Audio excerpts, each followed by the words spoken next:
Quem vê a doutora Anaí comentando com tanta naturalidade, não imagina que ela foi traída e que enfrentou problemas conjugais semelhantes aos que hoje ela atende. Anaí já teve depressão por 1 ano e chegou a desenvolver síndrome do pânico. Ela acredita que o problema, já superado, a torna mais próxima de pacientes com o mesmo diagnóstico. Anaí conta que sua vida se transformou radicalmente quando a sua mãe foi diagnosticada com Alzheimer. Então bora conferir isso e muito mais. Por que tu escolheu essa área para trabalhar mais, a sexual de relacionamentos? O que te chama a atenção nesse... Eu acho que, bom, eu sofri muito no meu primeiro casamento, né? Então eu realmente fui traída, né? Eu estava na faculdade ainda, casei bem cedo no primeiro casamento. E eu tive um irmão que faleceu, que ele tinha paralisia cerebral. Então era tudo para o meu irmão, inclusive eu. A família inteira vestiu a camisa, né, de ajudar, de fazer tudo por ele. E eu era responsável, como eu era filha boa que não tinha nenhuma doença, né? Eu era a responsável por trazer alegria. Então eu não podia ter problema, eu tinha que ser bonita, eu tinha que ser sociável, eu tinha que estudar, fazer faculdade, casar, ter filho, porque a cota de cuidados era dele. Eu tinha que fazer todo o resto que, né, que se esperava de um filho. Então, não que eu tenha sofrido, não, porque minha família sempre foi unida, eu tive pais maravilhosos, né? Hoje minha mãe tem Alzheimer, meu pai já faleceu, mas eu sentia dores psicológicas, eu sentia carências, né? Eu me sentia muito sozinha, né? Então eu achei que seria muito legal poder resolver tudo isso. Toda a minha vida fiz terapia, né? Então sempre foi uma coisa que eu acreditei muito, né? E que me fortaleceu muito. Não quer dizer que eu não tenha sequelas, mas eu tenho conhecimento das minhas sequelas. E eu sei que quando a gente tem conhecimento do que machucou, do que faltou, do que faz falta, a gente consegue resolver de uma outra maneira. E é o que eu tento ajudar as pessoas. Quantos anos tu tinha quando tu conseguiu fazer esse exercício de se observar e ver que estava sofrendo? 15, 16. É bem nova para ter essa noção, E né? bem antes. Meu pai era muito amoroso, né? A minha mãe era mais com meu irmão, de cuidado. Ele estudava na CD e minha mãe era voluntária, era professora dele, voluntária. Então, ele era semi-interno. Eu mal via minha mãe, né? Porque ele saía de manhãzinha e eles voltavam à noite, chegava, ele ia tomar banho, ela dava comida, punha na cama e morria, né? Então, ela fazia o que dava por mim, mas o meu pai, tudo que eu tinha para falar era com o meu pai, né? E meu pai era machão, era aqueles machistão, mas ele me empoderou muito, tanto que eu tenho uma dedicatória para ele no meu livro, né? Quando eu me separei desse abusivo, porque ele era abusivo, esse primeiro marido, e não gosto de falar, porque vai que ouve, né? Também não vou, né? É chato, mas enfim. E ele falou, não, você não vai voltar para casa, não. Você vai, porque a minha mãe queria desquitada, você vai voltar para casa. Meu pai falou, não, você vai morar sozinha. Você vai aprender a ser mulher, você vai aprender a viver sozinha, né? Eu te ajudo, né? E que bom que você separou desse cara, mas você vai levar a sua vida. Venha dormir aqui quando você quiser, mas você vai ter sua casa, o seu canto. Então ele foi muito, muito importante na minha vida. Senti muito a falta dele, a morte dele, sinto até hoje, né? Mas realmente a gente sente, sabe? A gente sente esse buraco. Fez falta e a minha mãe estava lá. Então eu imagino quem, sabe, perdeu uma mãe ou quem teve uma mãe que não dava o amor, que não deu o amor que era necessário, a falta que isso deve fazer. Né? E eu com 8, 9 anos lembro do meu pai, eu chorando, que eu tinha saudade da minha mãe, e ele explicava para mim, mas aí ele me pegava no colo. Então eu tive amparo, e mesmo assim eu sentia a falta da minha mãe. E hoje minha mãe com Alzheimer, eu falo, mãe, quem sou eu? Ela fala, não sei. Eu falo, e o Beto? Ela fala, o Beto é meu filhinho. Ela lembra do meu irmão que morreu há 20 anos e não lembra de mim. Você percebe? Até hoje isso me dói. E tem hora que ela me reconhece, claro. Sim. Mas tem hora que ela não me reconhece. Mas do meu irmão ela não esquece. Você percebe? Até hoje isso me dá uma alfinetada. Como é que tu faz pra isso não se alinhar com o teu ser, se tu conseguir deixar isso Tem passar? jeito. O que não tem remédio, remediado está. Eu não posso fazer nada a respeito disso. O que eu posso entender é que ela é assim. Eu não me sinto valendo menos por causa disso. Esse é o entendimento. Se eu levei um pé na bunda do meu marido, se eu fui traída, isto não quer dizer que eu não tenha valor. Porque é a primeira coisa que a mulher fala: tô acabada, tô no chão. Ou o homem até pior, pelo machismo, né? Perdoar uma traição, como é difícil. Se bem que homem perdoa traição pra caramba. É mesmo? Muita, muita. Sabe? É que não fala tanto, Sim, né? A mulher já faz um alarde, né? Mas o homem perdoa também. Mas eu tenho que entender que eu não perco valor se eu não sou amada. Por causa do amor próprio. Eu posso perder o amor de qualquer criatura no mundo. Menos o amor, o meu amor. O que te sustenta é o amor que você tem por você. Se a tua mãe fala, eu não te amo mais, nossa, você vai ficar arrasado, né? É impensável.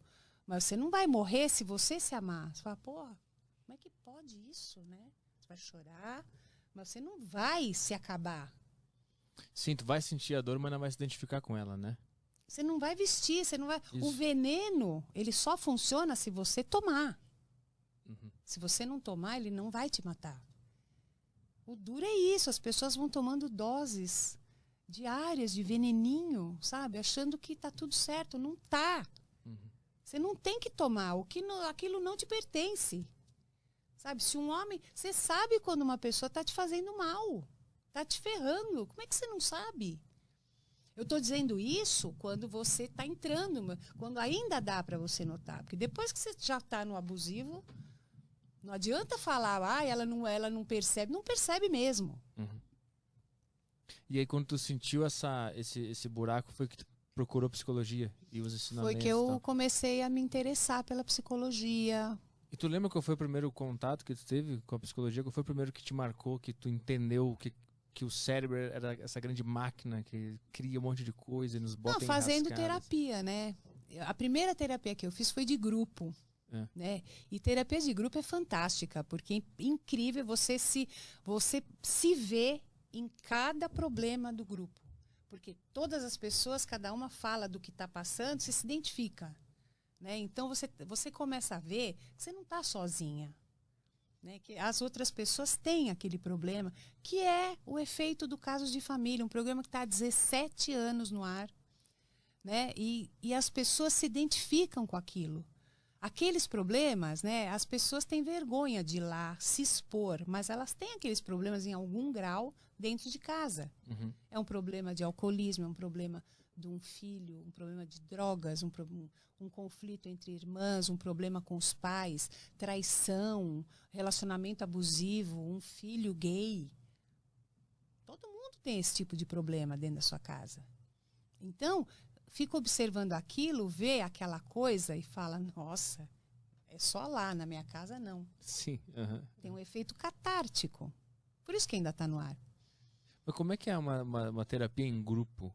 É tipo aquela reunião, cada um São fala várias sua história? pessoas, né? E geralmente quem está com algum problema aqui é o protagonista, né? Mas às vezes dá para mais pessoas falarem. E aí tem o psicólogo, que é o mediador, né? E aí vai mediando aquilo. Mas não é mais difícil expor essas dores na frente de anônimos? Não. Não é? Não. Justamente por serem anônimos. Interessante, eu acho que eu ia ficar muito envergonhado. Mas tem gente que abre a boca só depois da 10ª sessão. Entendeu? Mas você vai criando vínculo, né? Você vai criando vínculos. E como é que tu encontrou essa terapia em grupo? Quantos anos tu tinha nessa época? Nessa época eu tinha 15. Com 15 anos tu procura essa terapia em grupo? Terapia em grupo. Cara, mas é muito novo pra entender que tá faltando alguma coisa. Com 15 anos eu só vivia baseado na minha raiva, na minha dor. Eu só agia. Mas eu sempre gostei. Eu sempre... Aí que tá. São as identificações, né? Eu sempre gostei. Sempre fiz. Sempre adorei terapia, admirava. Sabe? Achava lindo. Quem é que te apresentou esse mundo? Tu leu um livro? Tu viu na televisão? Sempre li a respeito, sabe? Sempre conversei com uma amiga que fazia terapia. Eu tinha uma amiga que fazia terapia de grupo, né? E aí a gente conversava, ela falava, eu fui fazer não no grupo dela, porque aí é estranho, né? Mas eu fiz no mesmo terapeuta, mas num outro grupo, né? Aí depois eu fui para terapia individual, que ele também que acabou me indicando, né? Aí eu já tinha meus 17, que foi quando eu entrei na faculdade, aí eu prestei, entrei, e aí não parei mais. E quando tu descobriu esse mundo, então tu decidiu que tu queria viver disso também, trabalhar com isso? Queria trabalhar com isso. Ou tu tinha algum outro sonho antes de conhecer esse mundo? Tinha, eu pensava em ser médico, dentista, né? Eu até prestei. Quando eu prestei psicologia, eu prestei também odonto. Medicina não, porque eu não tinha estudado para prestar medicina, mas prestei odonto também, mas entrei em psicologia direto. Entrei com 17, me formei com 21. E saiu trabalhando já? E saí trabalhando. Tu lembra qual foi? Tive uma madrinha maravilhosa, né, que eu atendia, né, e ela tinha o consultório, então os pacientes que iam, ela falava, olha, eu não tenho como atender, mas eu tenho uma pupila que está atendendo, minha supervisionanda, então eu atendia, tremia que nem uma taquara, né? Fazia o atendimento e aí assim que acabava o atendimento eu fazia a supervisão, então ela ia me direcionando, olha, veja, olha o que ela falou, você vai fazendo, você vai linkando com as coisas, né? Mas que tem jovens terapeutas perfeitos, maravilhosos, super sagazes, mas a própria experiência de vida já vai dando aquela cancha pra gente, né? Você já viveu muita coisa, né? Então, é claro que ajuda a própria vivência, experiência de vida, tudo que eu já passei na minha vida, claro, e a gente absorve o que o outro passa, né? E eu sou uma terapeuta emotiva, né? Os psicólogos sempre falam, a gente acabou o atendimento, deixa tudo lá e vai para casa, né? Eu ainda estou tentando descobrir como é que faz isso, porque eu não consigo. Eu fico pensando em maneiras de ajudar, não tem jeito. E quando os atendimentos são muito, muito fortes, né? Quando acaba nos atendimentos presenciais, eu entrava no carro e ficava meia hora chorando. Cara. Sabe, choro. Aí eu alivio, sabe? Alivio, porque são dores da alma, né? E tem problemas que são muito sérios, e coisas que você não tem o que fazer. Né? Um paciente que procura, eu estou ficando cega. O que você vai... Sabe? Sim. Você lidar com a impotência, com a tua impotência, com a impotência da pessoa. Você não pode dar falsa esperança, você não pode julgar, você não pode... Porque no canal, no caso de família, eu dou conselho, mas terapia é outra coisa. Né? Você tem que dar ferramentas para a pessoa se cuidar. Né? Tu tem que ir guiando ela para ela achar as respostas. Ela tem que andar com as pernas dela. Né? Tu não pode dar a resposta Não. Por mais que tu saiba ou tu queira porque eu vou dizer dar a alguma resposta coisa. Que eu acho, né? Para mim, que eu daria para minha vida. Só que ela tem outra vida. Tem outra cabeça, tem outra família, tem outras vivências. Não tem como. E quando tu começou a fazer esses atendimentos ainda jovem, né, como é que tu se portava na frente da pessoa que te trazia um problema e tu era inexperiente ainda e tinha que lidar com um problema real de uma pessoa?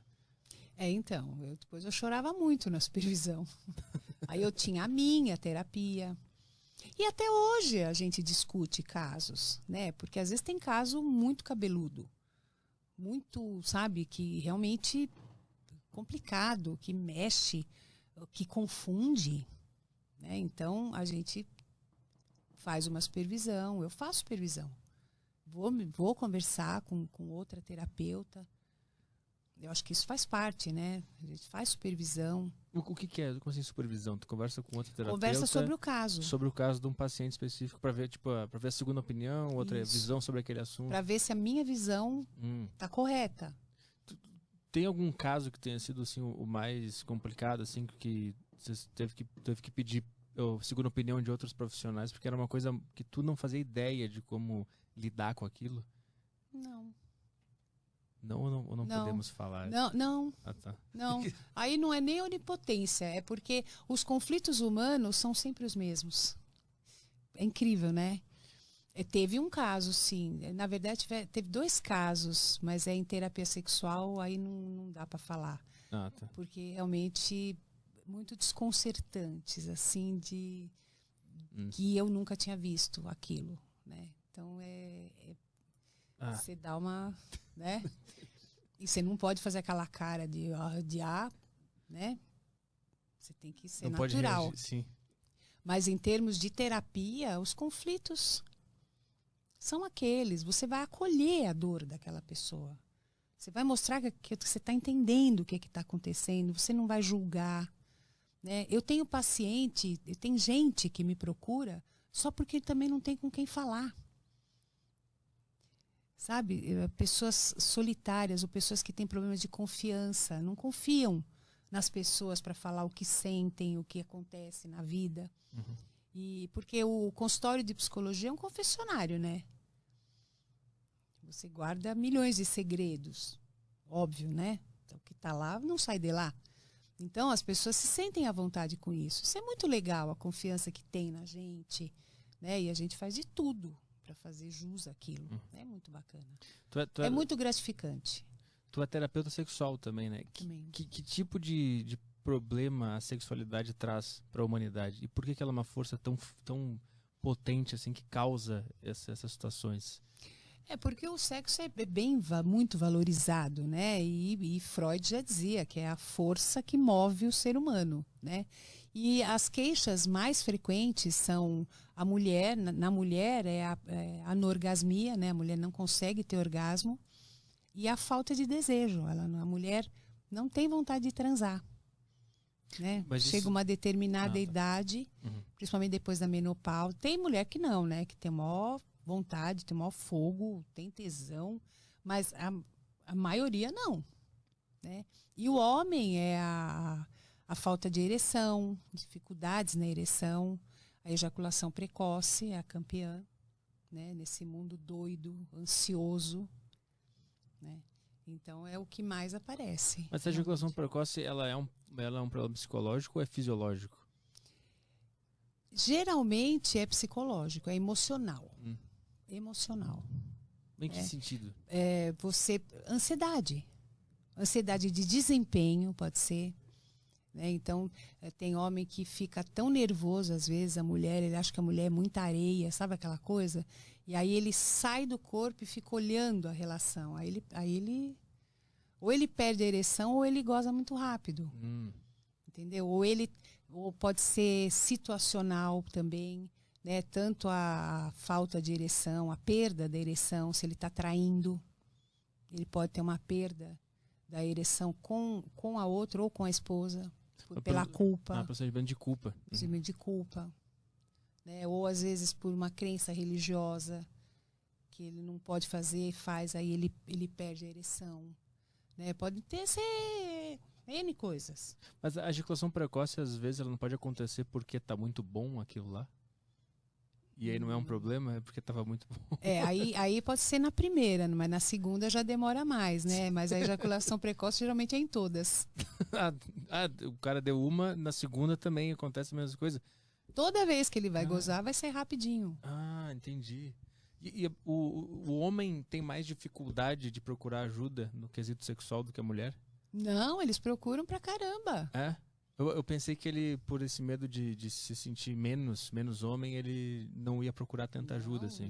Nossa, é o que, pelo menos pra mim, procuram bastante. E qual é, assim, não o tratamento, assim, mas como é que tu aborda essa pessoa que tá com esse problema? Tu também busca infância, busca problemas? Não, a gente busca o que é que pode estar acontecendo, né?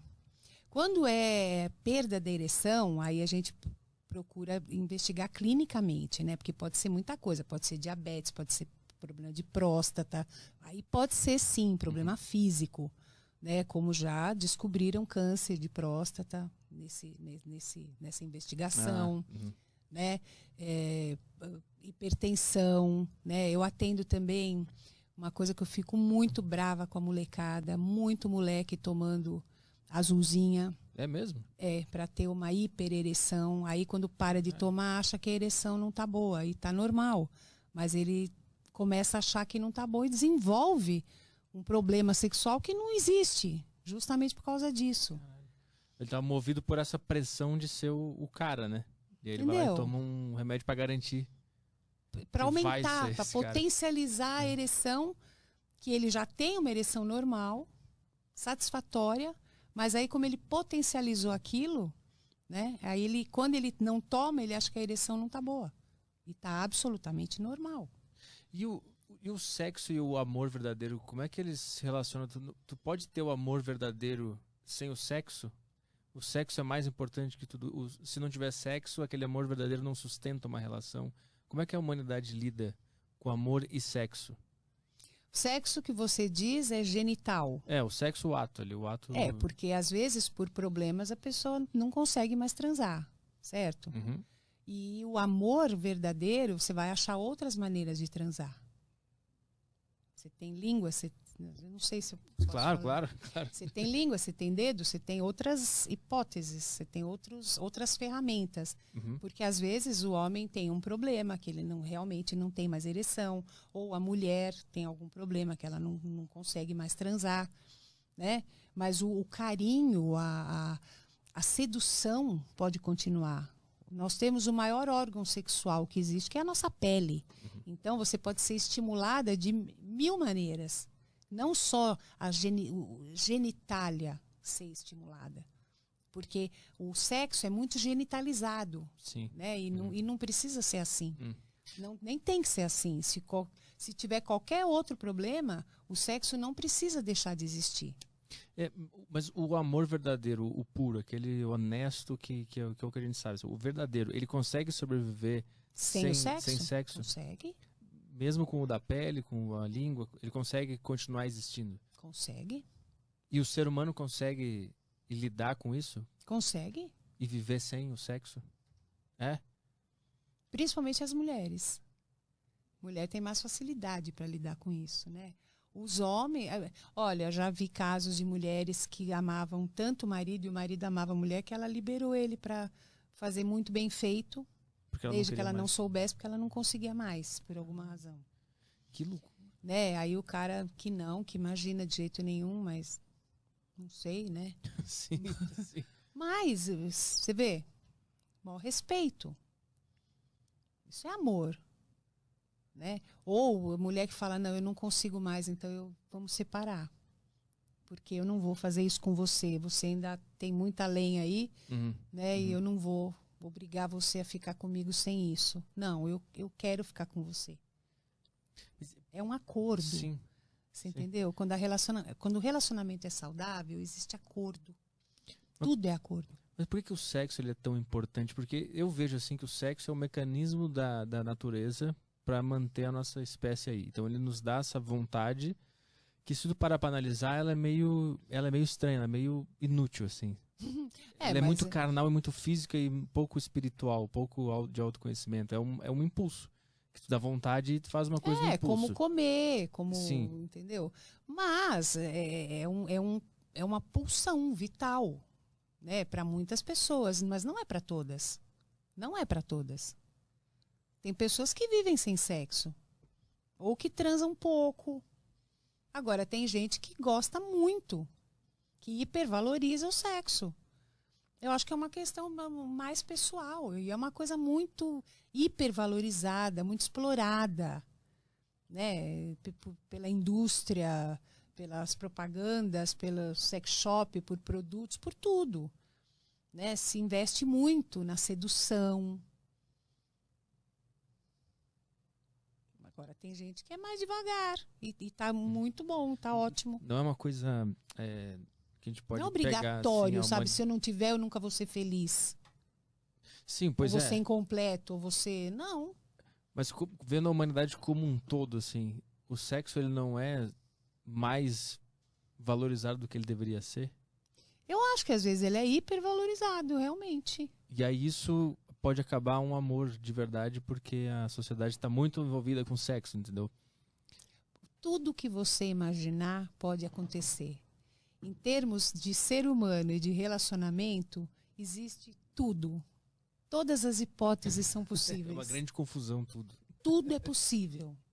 Né? Por isso que quando a gente faz um vídeo, fala, não, mas comigo não. Eu falo, gente, pode acontecer qualquer coisa. Qualquer coisa é possível entre duas pessoas. Vamos ver se tem alguma pergunta aí, que eu tenho umas separadas aqui da produção. Beleza. Tem bastante coisa aqui no Telegram. Vou começar a ler aqui. O que tem de começo? Vamos lá. O Barucho. Sei lá, esse é o nome dele aqui. No Telegram? Ele mandou aqui. Olá, quais são as maiores diferenças no que se diz respeito aos conflitos familiares da família de classe menos privilegiada e da mais privilegiada?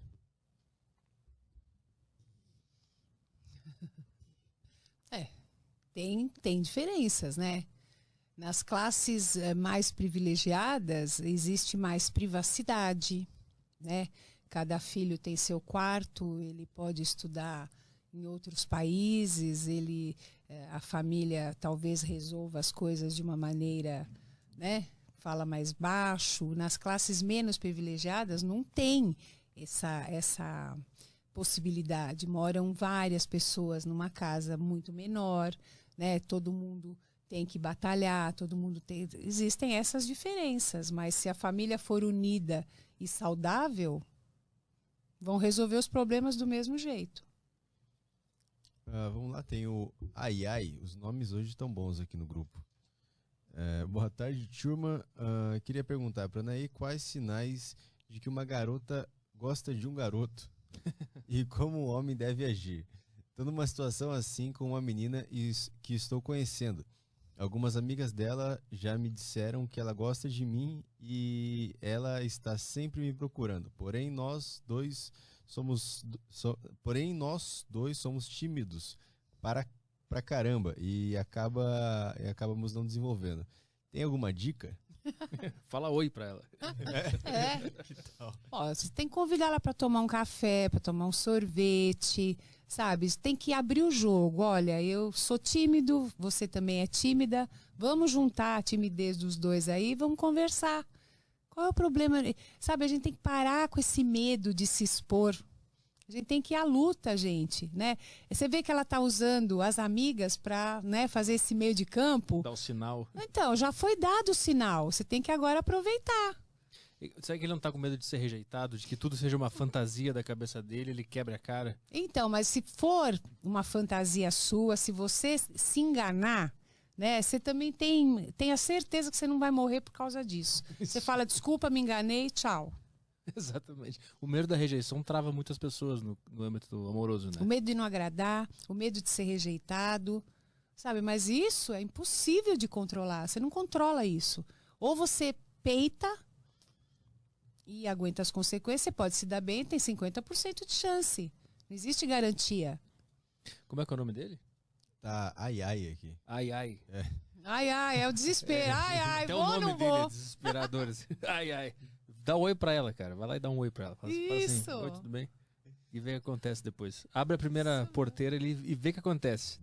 Depois vai improvisando, né? Assim que faz. É um exercício de criatividade também, né? Como você chama, onde você estuda, o que você gosta de fazer, como você é bonita, desde que eu tive a primeira vez eu gostei de você. Essas coisas. Fala assim, vamos criar o casal mais tímido do mundo. Isso é uma boa frase. Mas não competir quem é mais tímido aqui. Isso, vamos competir pra ver quem é mais tímido. Aí senta do lado dela e fica quietinho olhando pro lado, quando assim. eu era adolescente, eu saí com uma mina uma vez que ela era muito tímida e aí ela não queria falar comigo. Eu falei, beleza. Escrever você consegue. Aí eu peguei um papel, comecei a escrever no papel assim, aí eu passava pra ela. Ficou tão humilhante aquilo que ela falou comigo. Tá vendo? Foi legal. Vai lá, mais uma. O Cortes mandou aqui, quais são os impactos da tecnologia nos relacionamentos atuais? Hoje estamos muito mais conectados com os parceiros. E nunca estivemos tão sozinhos. As pessoas criam coragem para falar coisas, né, virtualmente, e quando se encontram não tem coragem de falar mais. Eu acho que está faltando mais olho no olho, está faltando conversar, sabe? Se olhando, se tocando, falta toque. Né? Então, eu acho que toda essa facilidade que a gente está tendo, que a gente está observando, está sendo uma regressão. Né? Parece que é um avanço, mas não é. As pessoas estão perdendo o traquejo, estão perdendo a facilidade de se olhar, sabe? De falar o que estão sentindo. Só falam quando estão atrás de uma tela. E perdem a capacidade de falar o que estão sentindo quando estão, sabe, diante da pessoa. Tem uma pergunta aqui, tu é embaixatriz da causa transex, né? Tu atende muito Por que tu ganhou esse Porque a essa gente homenagem? defende muito eles no caso de família. Uhum. Né? Porque é muita homofobia. A gente grava muito programa sobre homofobia, sobre pais que têm muita dificuldade de aceitar, irmãos, aquela coisa. E a gente cai matando, né? Uhum. E tenta orientar, óbvio. Né? A gente tenta orientar essa família. Eu não quero que meu filho sofra, eu não quero que ele seja gay porque ele vai sofrer preconceito fora de casa. Aí põe o filho para fora, você não é mais meu filho. A gente não consegue entender isso, né? Então a gente orienta, fala o quanto a família tem que apoiar, que é isso que vai fortalecer os filhos. Né? Ele tem que deixar de ser gay. Eu falei, a senhora ama seu filho? Ama. A senhora viraria lésbica para agradar seu filho? Não, que jeito? Então, que jeito? Como é que a senhora acha que ele vai virar hétero para agradar a senhora? Né? Então, isso foi ganhando a simpatia, né? Porque realmente a gente tem que falar sobre isso, né? E foi assim.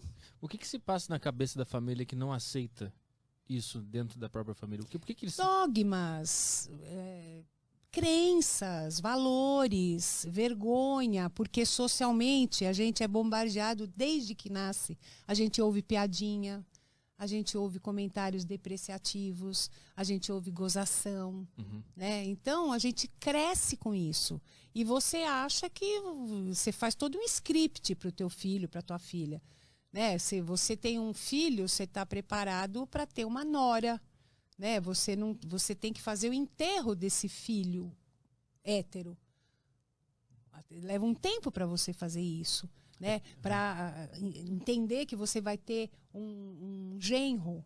Você não vai ter uma nora. Aquele script que tu escreveu, tu tem que jogar fora. Totalmente. Você tem que fazer um enterro. Você tem que enterrar tudo que você projetou. Tudo que você sonhou, porque a gente faz isso com o filho, a gente faz.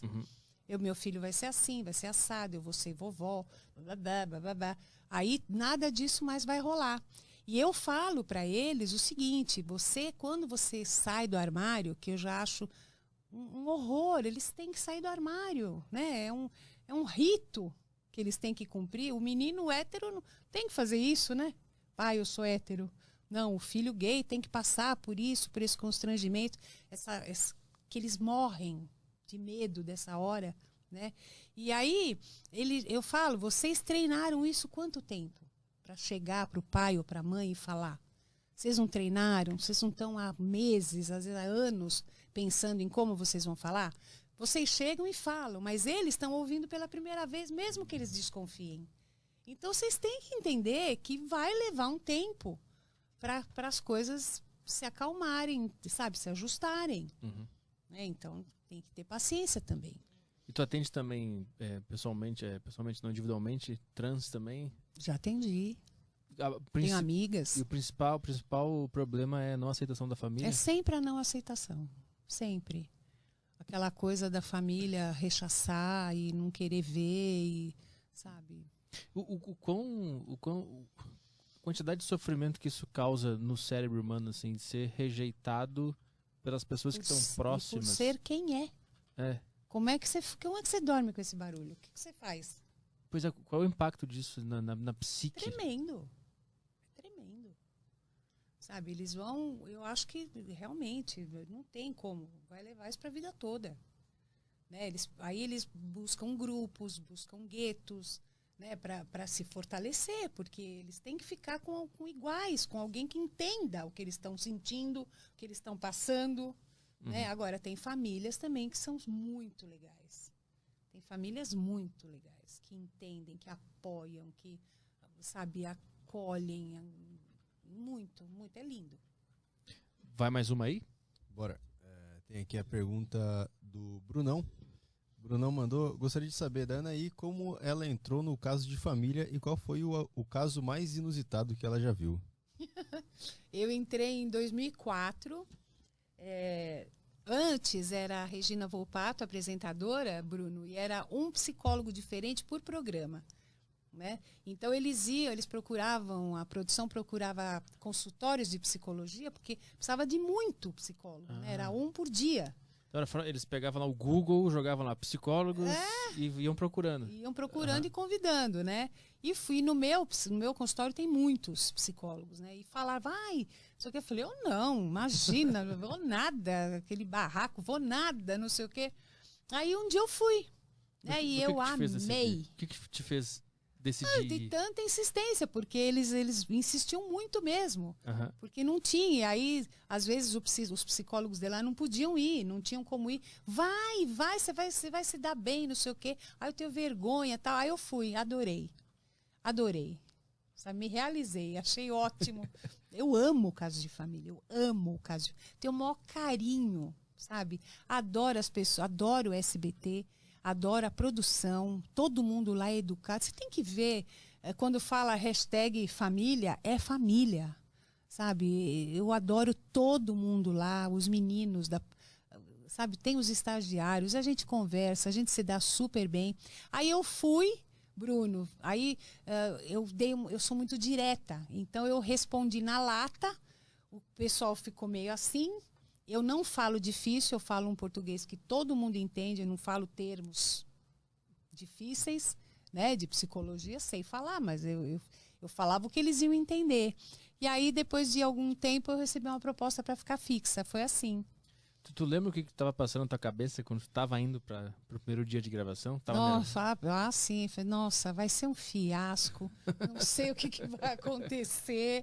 Né? Sei lá, eu não tinha noção do que ia acontecer. Já tinha lidado com câmera, com TV, essas coisas? Primeira vez? Nunca. Mas olha, eu incorporei, parecia que eu nem estava no estúdio. Porque como é pequenininho, e aquela gente na frente, para mim era uma terapia de grupo. Sabe, eu desencanei. Eu não quero saber se eu tô bonita, se eu tô feia, se eu tô gorda, se eu tô magra, se eu tô velha. Eu tô lá para falar de psicologia. Né? E acho que ser desencanada assim ajuda. Tu lembra qual foi o primeiro caso que aconteceu lá? É que já deve ter passado tanta coisa já. São 17 anos. Já foram milhares de casos. Você imagina um programa diário? Sim. 17 anos. Não tenho nem noção. E lá no primeiro, quando tu foi, eles te falavam, a situação é essa, Nunca o conflito falaram. é esse, tu chega lá e é novidade. Eles falam assim, quando eu entro no estúdio, né, eles têm um fichário com os nomes dos participantes e um resumo do que é. Né? Então, é tal tema, olha, é traição. Então, a mulher pegou ele traindo, aqui são os caras que traem. Agora, o que vai acontecer lá, ninguém sabe. Porque a coisa vai rolando. Às vezes, a gente está gravando um programa de um tema e muda o tema, que vai para outra história.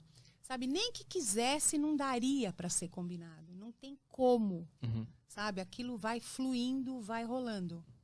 Qual era a outra pergunta dele aí? Caso que mais marcou.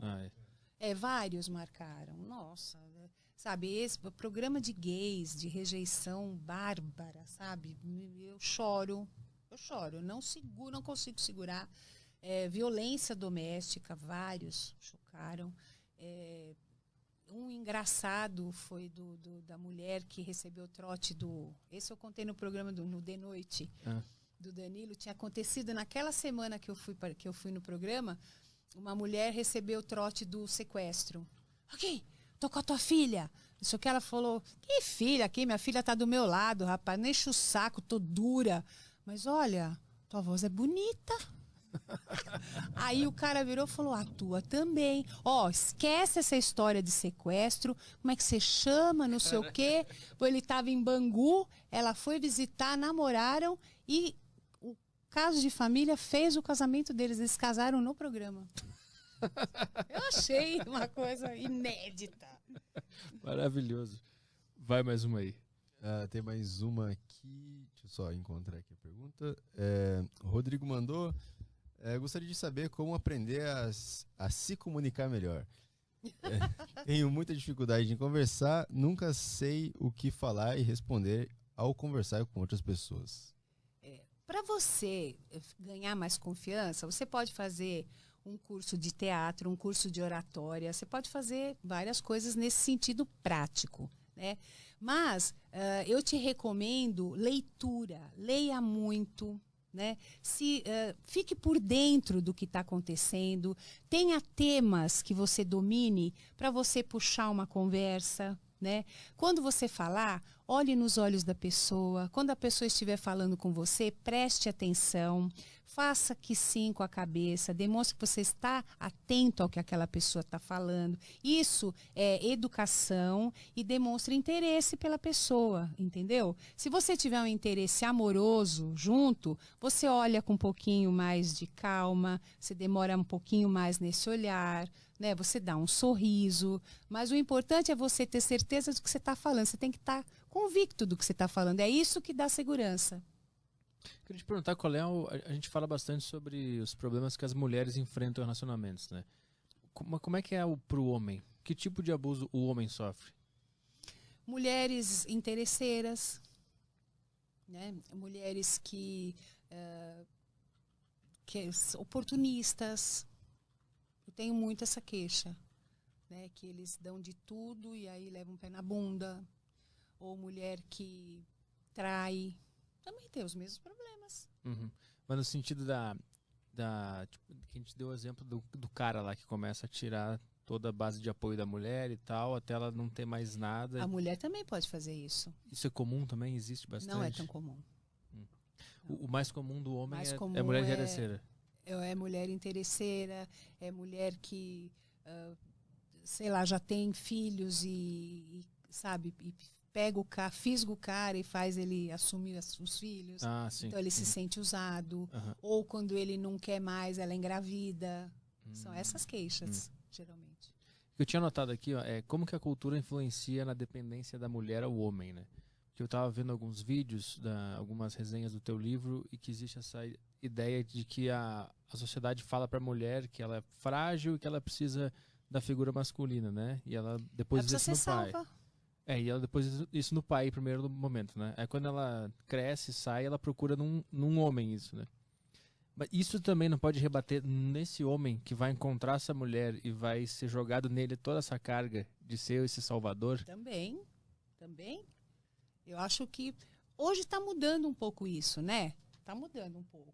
Hoje em dia, por exemplo, o homem gosta da mulher que também seja independente. Eu estou dizendo relacionamentos saudáveis, né? O cara quer uma mulher que cresça junto, né? É difícil você ver aquele homem rico, milionário, que pega a mulher e banca tudo e dá tudo. Hoje em dia, a coisa é mais dividida. A mulher também participa do orçamento. A mulher também quer ganhar sua grana, quer crescer, né? Financeiramente ou na profissão, né? Mas a mulher, ela é ensinada. O meu pai, quando eu casei, eu nunca vou me esquecer, ele falou pro meu marido, passei a promissória, como se eu fosse era normal esses papos babaca, né? Então, o cara, hoje em dia, ele realmente quer uma parceira. A palavra de ordem desse milênio é parceria, né? Agora, a mulher, ainda hoje, tem muita mulher machista, inclusive, que critica as outras mulheres e vai a favor dos homens, né? Mas a mulher, ela é criada para achar que ela tem que casar, né? Você vê que as mulheres, tudo depende de como a gente cria mulheres, como a gente cria as meninas, porque somos nós, mulheres, que criamos os meninos. Então, a gente tinha que melhorar essa criação para não criar masculinidade tóxica, né? Por exemplo, eu já dei aula em escola infantil, né? E o menininho batia na menina, aí vinha outro, ele te bateu porque ele gosta de você. Não, ele bateu porque ele não sabe como vai demonstrar que gosta de você. Mas nunca você pode achar ou falar para tua filha que você apanhou porque ele te ama, ele gosta de você. Aí ele tem vergonha. O problema dele. Entendeu? A mulher sempre tem essas duplas mensagens, né? O meu marido me bateu de ciúme porque ele não quis brigar com o cara, então ele me deu um safanão. Como assim? Quanto que a gente vê isso? Né? E a mulher é criada para achar que ela precisa de uma companhia masculina. Ela vai ser mais respeitada se ela for uma mulher casada. Ainda hoje se tem essa mentalidade, né? Ela precisa ser salva, ela é frágil. Ela é mais fraca fisicamente, né? Então, o homem sempre valida a mulher. Se ela fizer um bom casamento, melhor ainda. Né? A mulher, ela prefere ser separada, desquitada, divorciada, do que ser solteirona. Como se ela não tivesse valor, nenhum homem quis. Tem mulher que ainda tem esse receio. Né? E tem quanta mulher que não quer casar. Tem mulheres que falam, não está na hora de casar, não quero casar. Pensem o que quiserem. Mas como é que a pressão do casamento bate no homem? O homem também não tem a pressão? O homem também quer constituir uma família, ele quer ter sua casa. A pressão social também tem, sim, mas não como na mulher. Não? Porque um homem casar com 50 anos está sussa. A mulher com 50 anos, quem quer? Entendi Fala pra o mim. ponto. A mulher passou dos 40, já complica, infelizmente. E tem mulheres de 50, 60 anos que estão lindas, super cuidadas, super bonitas, interessantes. Não é só beleza. Beleza, às vezes, não quer dizer nada. Interessantes, tem conteúdo. Né? Toca mais uma aí? Tem que ligar o teu mic. Beleza, tudo certo. Vou mandar aqui mais uma, acho que é a última pergunta. A gente não recebeu mais nada depois disso. É isso aí. Essa aí foi a última. Tá. O YouTube tá aberto o chat? Tá, então deixa eu ver aqui. Te perguntou sobre homens que vivem em relacionamentos abusivos. Queria pergunta, ó. Tem um vídeo que ela fala sobre amantes, né? No teu caso, é a pergunta da produção aqui. Existe um fetiche em sair com um homem casado? Por parte de mulheres? Para algumas, sim. É o que eu te falei, existe de tudo. Sim.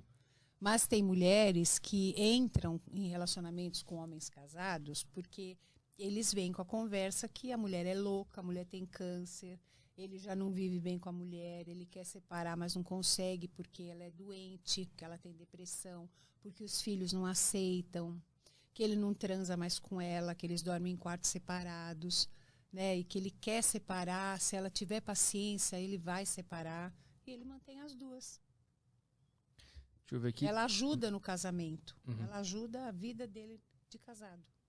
E quando ela percebe, ela às vezes está apaixonada, ou já investiu tanto tempo que ela fala, agora eu vou até o fim, ele vai ter que separar. Ó, por que quando uma mulher trai, muitas vezes ela faz a troca de parceiro, mas o homem continua com a esposa?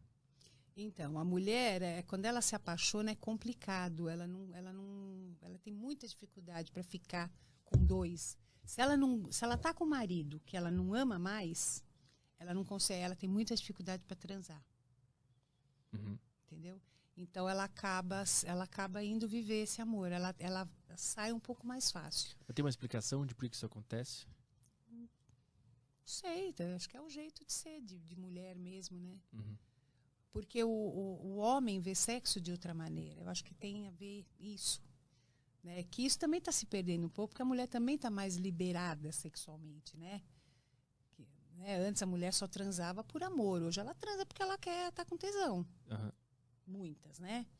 Mas o homem, ele se apega muito à casa dele, ao lar, ao patrimônio, sabe? Aos filhos, a maneira como ele é cuidado pela esposa, aos vínculos familiares, aos amigos. Ele gosta da vida que ele construiu de casado. Tanto que o homem, ele só separa se realmente a vida de casado dele é um inferno, né? Ou se ele estiver no ápice da paixão pela amante e a amante souber fazer e falar, ou você vai agora ou tchau. Ou ela aparece com outro e enlouquece o cara. Geralmente é nessas situações, senão ele mantém. O homem ele consegue tolerar mais uma situação ruim? Ele tolera. Não é nem ruim, às vezes ele ama a esposa. Ele gosta da esposa. É que não tem mais aquele... entendeu? Que ela supre. Então, por que ele vai largar uma mulher maravilhosa, uma mulher que ele respeita, que ele casou por amor, uma mãe maravilhosa para os filhos dele? Para que ele vai dividir patrimônio, dar pensão para um monte de criança, Sim. Ele mantém as duas. Deixa eu ver mais uma aqui. Como evolui um relacionamento tóxico à violência doméstica? Quais sinais ficar atento?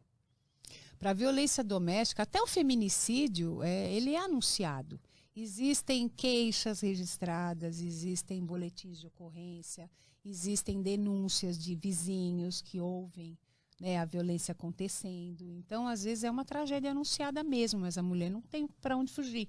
Uhum. Muitas vezes não tem para onde fugir. E mesmo que ela tenha aquela medida restritiva, o cara chega armado da doença, não dá nem para chamar a polícia. Então, às vezes, realmente, o destino, ela não consegue escapar, né? Mas a gente vê a evolução porque o abuso vai aumentando. Ele vai ficando mais violento, ele vai ficando mais agressivo, mesmo, às vezes não só fisicamente, mas já dá um safanão, quando briga, começa a quebrar coisas, sabe? Que fica bem claro, eu estou quebrando a parede para não quebrar a tua cara. Aí a mulher já fica intimidada, né? É muito nítido. É que a mulher, ela não tem força, ela tá apavorada. Mas por isso que ele isola, porque é muito claro para quem está de fora. Para ela não, mas para quem está de fora... Tem um relato que a gente recebeu aqui de uma ouvinte, né? Isso. Uhum. Posso ler Recebeu aqui? aí? Tem dois parágrafos Claro. aqui. Olá, Anaí, vou usar nomes fictícios para contar a história mais louca que já soube. Uma amiga estava aos prantos quando recebeu uma mensagem de uma colega dela, Márcia. Na mensagem dizia que o marido da minha amiga havia dado em cima dela. Minha amiga questionou o marido. Ele negou, ficou revoltado e, em vingança, foi contar para o esposo da Márcia sobre uma traição da mesma com seu chefe. Nossa. E mandou uma mensagem no Facebook dizendo, abre aspas, e aí bafo de rola. Você sabia que sua esposa dava para o chefe dela? Fecha aspas. A informação sobre Márcia com seu chefe era verídica. Minha amiga havia contado para o marido na confiança. E quando ele se sentiu acuado, resolveu soltar a fofoca. A questão é que ambos casais continuarão juntos, mas as amigas perderam o contato. O que você teria aconselhado para essas pessoas? Acha confiável compartilhar informações de amigos com os parceiros? Eu não acho confiável, não, mas não tem parceiro que não faça isso. Infelizmente. Né? Geralmente você vê, isso é uma bomba, é uma coisa muito séria e muito íntima, né, que ela não deveria ter compartilhado com esse marido. Uhum. Né? E essa amiga, não sei se sabia que o marido era abusivo, mas, sei lá, também não devia ter contado para essa amiga. Uhum. Né? Porque o homem abusivo ou o homem narcisista, ele tira tudo da mulher. Ele passa uma máquina, sabe? Ele fica horas ouvindo, ele se interessa por tudo. É quando ele colhe as informações que ele vai usar futuramente contra ela. Você vê, isso é típico de um cara narcisista, fazer uma coisa dessas. Para que fazer isso? Ele acabou com a vida da mulher. Né? Não precisava ter contado. Não precisava. Talvez tenha contado para falar, olha como eu sou boa esposa. Sim. Uhum. Só para terminar, eu tenho uma noção de que eu acho que se encaixa nesse caso aqui, que o ideal é que as duas pessoas que estejam no relacionamento, elas consigam ser felizes sozinhas, em primeiro lugar, e que a vida das duas não se misture em 100%, que seja uma coisa que fique assim, eu tenho a boa parte da minha vida é minha, boa parte da tua vida é tua, e a gente vai dividir esse meio aqui juntos. Essa é a melhor forma de ter um relacionamento, O ao relacionamento meu ver. perfeito é que tem o eu, o você e o nós. Uhum. Mas aí é que São coisas diferentes. às vezes acaba misturando, né? A minha vida acaba virando a vida dela e a dela vira a minha. E Essa simbiose... esse tipo de coisa pode acontecer, entendeu? Claro. Eu uso coisas para me valorizar. Eu uso exemplos para me valorizar, para falar, olha que esposa maravilhosa que eu sou. Né? Vou te contar uma coisa, olha, mas pelo amor de Deus, não vai falar nunca. Tá vendo? Olha, minha amiga. Entendeu? Mas é claro que aí é um caso à parte, Sim. né? Um cara normal, equilibrado, não faria Sim. isso. E nem ela também falaria para um parceiro. Tem coisa que a gente não fala para marido. Uhum. Esse papo que eu amo, a minha vida é um livro aberto. Não tem. Qual é a necessidade de falar isso? Fala para mim. Sim. Não tem. Como o cara chegar e contar que o amigo, o colega de trabalho tá saindo com a fulana, com a chefe, não, tem coisas que não são necessárias, né? É dar informação inútil e que pode ser... Você nunca sabe o uso que vai ser feito, ainda mais se a relação não é legal, né? Agora, uma relação saudável, tem eu, você. Então, você tem sua vida, você tem seus amigos, você tem programas com seus amigos, porque não é porque é um casal que tem que fazer tudo junto. É saudável você ter um dia que você tem seu futebol, você tem um encontro com teus amigos, você vai jogar conversa fora, vai fazer o que você quiser. A mulher é a mesma coisa, né? Ela tem as amigas, vai jantar, vai almoçar, reúne na casa de uma amiga, tal. E tem os dois. Então, saem com casais amigos, ou saem sozinhos, vão para um motel, vão fazer uma viagenzinha. Né? Então, você não pode perder a sua essência e nem misturar. Não dá para misturar as essências. Você tem uma personalidade, eu tenho outra, você tem um caráter, a tua parceira tem outro. Sabe? Vocês vão dividir a vida, vocês vão vivenciar juntos as coisas que acontecerem na rotina, né? Vocês vão fazer projetos juntos, planos juntos, mas também individuais. Uma vez eu estava vendo uma palestra no TED Talk de uma sexóloga e ela estava falando sobre a importância da distância entre as pessoas do casal, né?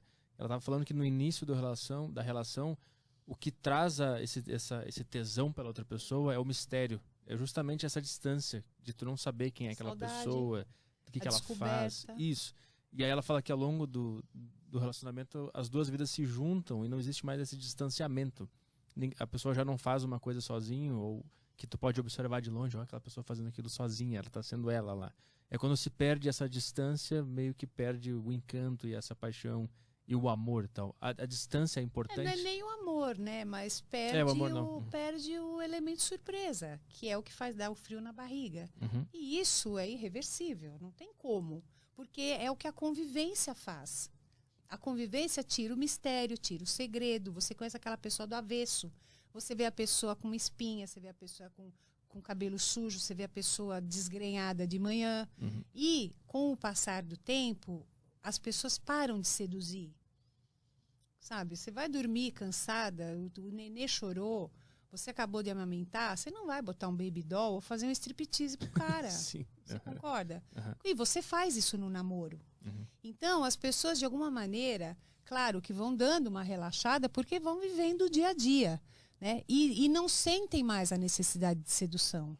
Esse é o problema. E nem o homem. Ele fala da mulher, mas ele também não faz. Que porra que ele faz? Não faz também. Né? Queixa que a mulher fez isso, aquilo, tá de tal ou tal jeito, mas ele também tá. Né? Então, fica nesse ponto que fica tudo muito em cima da mulher. Né?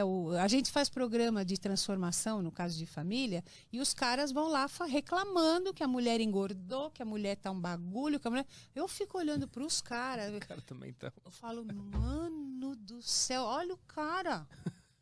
Olha o cara, como é que ele tá lá se queixando. Teve um dia que eu não aguentei. Eu falei, você se olhou no espelho? Porque eu acho que você também precisa de uma transformação. É muito fácil ficar falando da mulher. Se olha. Olha a sua barriga de chope. Sabe? Pô, então, isso acontece muito. É muito fácil falar que a mulher bagulhou, né? Que a mulher tá relaxada, não sei o quê. Mas o casamento traz isso, sim. Ele é um mata-tesão. Eventualmente falando. Se o casal souber investir na sedução, sabe, marca o encontro. Tinha um casal que eu achava sensacional. Eles marcavam encontro em barzinhos aleatórios. Aí ele ia como se ele não conhecesse, eles ficavam se olhando. Às vezes ela ia só com uma capa. Eles tinham um esquema deles, sabe? Aí eles iam para motel, iam para um sex shop, então dava uma apimentada. Isso não é toda hora, é eventualmente, sabe? Quando dá, quando tá legal, quando estão afim. Sim. Né? Então dá para fazer muita coisa. Agora, perde por esse lado, porque a convivência realmente não tem como você ter segredos, você seduzir. Ele não tem mais o que descobrir dela ou ela dele. Né? Mas tem a convivência gostosa, né? Tem a intimidade, traz outros ganhos que também são muito legais. Sim, o ponto dessa... Depende do que cada um gosta. Se você Sim. gostar só de novidade, você não pode ser um marido. Ah, sim, não pode casar, né? Você tem que ser só um namorado. É, E não é obrigado a casar. Claro. Você concorda? Casa quem quer. sim. É que o ponto dessa sexóloga que ela estava falando era a importância de criar esse distanciamento dentro da relação. De cada um ter atividades que faz sozinho. Para gerar o distanciamento e tu poder Pra ter observar. assunto. E tu Pra poder ter observar a assunto. pessoa fazendo algo sozinha e admirar de longe de novo. Eu acho que o que o teu casal, o casal que tu falou agora fazia era mais ou menos isso. Se colocar numa posição de distanciamento para se olhar de longe e poder admirar de novo e tal. Sex and the City. Aham. Eu não sei se foi o primeiro ou o segundo filme que eles fizeram depois que acabou a série. Eles combinam ela, a protagonista lá, que era escritora, eu não esqueci o nome dela, ela tem que escrever um artigo e ela não consegue se concentrar. E ela está casada com o Big e ela vai para o apartamento dela de solteira. Ela fez uma imersão para poder fazer o artigo, escrever o artigo. Ela fica 3 ou 4 dias. Aí, na sexta-feira, ele liga e fala, você já terminou? Vamos jantar? Ela fala, mas agora? Ele fala, eu já tô aqui embaixo. Ela olha pela janela, ele tá esperando, ela entra no carro, eles dão um maior malho no carro, aí eles vão se beijando, vão pro restaurante, mal consegue acabar de comer, já vão para um motel. Aí ele sugere, ele fala, olha, foi tão maravilhoso, parecia que eu estava te vendo pela primeira vez. Vamos combinar assim? Sei lá, uma vez a cada 2 meses eu passo 15 dias lá? Ela pirou. Ela falou, então você tem necessidade de se afastar de mim? Né? Você vê os casais, se a mulher sugerir isso, o cara vai falar, por quê? Né? Foi super legal, seria maravilhoso, Sim. né? Mas ela achou que ele não amava mais. Então também é a coisa do amor romântico, casar para toda a vida, ter que ser feliz para sempre. Ninguém é feliz todo dia, o tempo todo, né? Mas dá para viver muito bem, né? E são os acordos. Arthur, tudo é acordo. Tem alguma coisa aí? Entrou uma pergunta, uma questão? Ou vamos embora? Vamos embora, acabou. É isso aí? Aham. Deixa eu ver Deixa eu aqui. dar uma olhada no Telegram aqui. Vamos ver. A última que eu olhei não tinha nada. Tem mais uma aqui. Toca O ficha. Moraes, o que eu faço depois de ter acabado um relacionamento, meu primeiro sério, de 1 ano e meio, que foi a coisa mais feliz da minha vida e acabou de forma abrupta. O cara tá mal. Realmente, Piada. sabe? Digerir um final de relacionamento que estava maravilhoso é até mais difícil, porque você tem que viver um luto que você não está nem entendendo por que terminou, né? Mas a gente não tem como obrigar alguém a gostar da gente, né? Então, se terminou, você vai ter que juntar os pedaços aí e seguir sua vida, né? Agora, tenta entender o que aconteceu. Eu não sei, a gente não sabe o que rolou. Se você conversou com ela, se você conseguiu entender as razões dessa ruptura, né? Porque se estava tão bom, nada termina assim do dia para a noite. Toda ruptura é um processo, né? Então eu acho que tem alguma coisa faltando aí. As coisas não terminam assim. Tá tudo ótimo e terminou. Tá tudo divino, maravilhoso, acabou. Né? Então ou você não percebeu ou ela soube esconder muito bem. E aí, então, é até melhor que ela foi, né? Porque ela conseguiu te enganar muito bem. Verdade. E curte o luto também, né? Que é importante passar por isso. Tem que viver o né? luto, tem que viver. Não fica tentando Tem se que viver e anestesiar. nada de ficar com trauma do próximo, sabe?